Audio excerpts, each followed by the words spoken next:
Oh. Well, as a Christian, I've always wondered, has anime ever conflicted with your Christian life? Yes. That's an excellent question. We hope for questions like that, actually. Yeah. The question was, as Christians, has our anime ever conflicted with our Christian life? Unequivocally, yes. You guys will never know how many roles I've turned down because I really did not feel good about the show. Having said that, you guys, it's a really difficult, it's a fine line, because there is good anime and there's bad anime, and we all know that. And there are good characters and bad characters, and as Christians we can't just say, well, I'm only going to play good guys. Everybody, you can't have a story without the villains. And it would get really old for me as an actor, and for Vic too, if all the time we were playing this sweet, nice person, like who saves the day.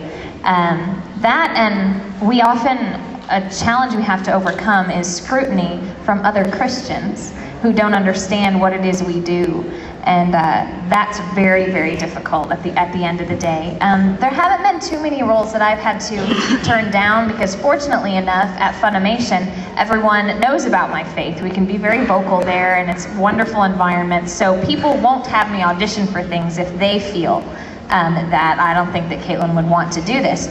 On the flip side, I've done a role recently where I think I've said more curse words than I ever have in my life. But I took the part on purpose because, to me, none of it seemed superfluous. It was all there with the reason to show what kind of person this girl really was, and then in the end, she totally gets what's coming to her. And that's not a spoiler, it's the type of show where you know that that's what's going to happen anyway. I as well. From working at ADV long enough, they know. I just wanted to put that out there and say, like, I'm not perfect, and like, if you ever hear me say a cuss word, it's like, oh my God, Caitlin's an awful person because she says she never does that. I never said that I don't. I just want to make that clear. But it's very important that you remember the distinction between a person and a character they play. Okay? Really, it's very important. The example I like to use, we were talking about this at breakfast today. The example I like to use is this. Even in a church play, somebody's got to play Judas. Am I right? Does that mean that that Deacon Steve here, who plays Judas, is really Judas? How dare you play such a horrible person? No, for the sake of the story, you need someone to play certain characters. And it's the same with anime. And here, let me say this to you guys, from my heart, with all the love I have for you. Don't get your values from a cartoon. Okay? They're just entertainment. And at the end of the day, you should not be looking to an animated show to help you decide about important things in your life. They're fun and they're entertaining, but don't give them that much power over your lives. I love God. And He has been so good to me, I cannot begin to tell you. I roll out of bed in the morning and right to my knees, and I thank Him for the gift of my life and the blessings He's given me. And I don't take any of that for granted. And the privilege to share with you our lives together and the things that we love, those are blessings and gifts from Him, and I do not take any credit for it. So having said that, there are shows that we try to steer clear of. There are characters we try to steer clear of. In fact, Kurt Weber from Full Metal Panic was originally supposed to swear all the time. Wow. All the time. And my first session, I said to the director, is this really necessary? Come on. And he goes, well, if you can sell it, if you can sell his attitude without swearing, show me. And I did it. And from that point on, every time Kurt's had a swear word, he's like, you don't have to say that if you don't want to. And I'm like, thank you, thank you.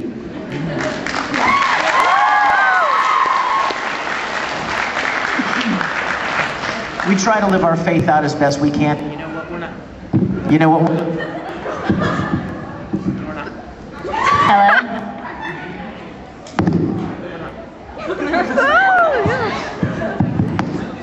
We're not perfect. Somebody didn't want you to hear that. We're not perfect, but we do the best we can.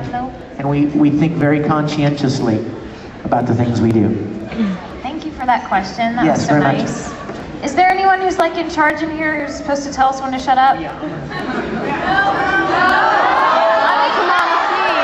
They're saying wrap it up because there's probably someone in here after us, correct? Okay. You have your film. Okay.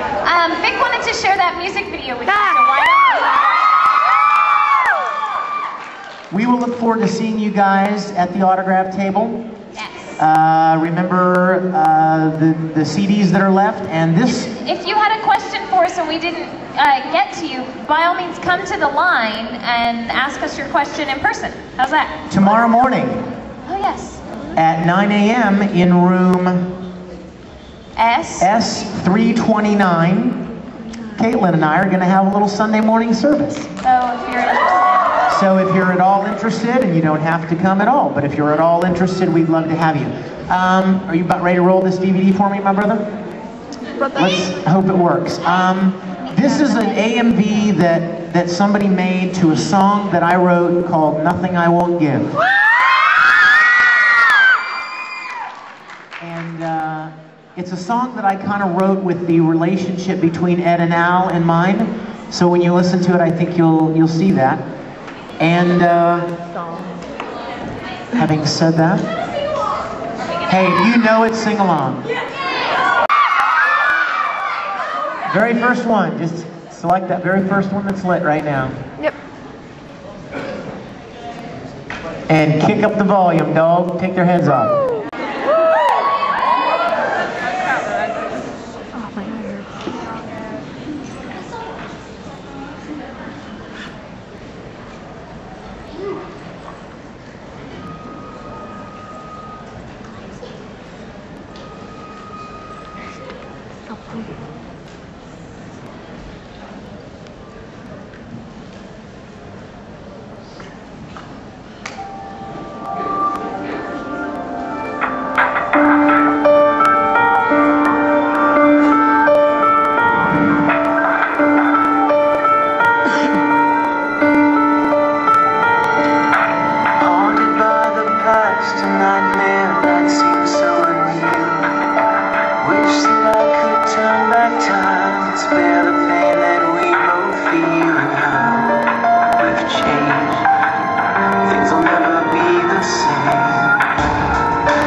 Everywhere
Thank you guys. We love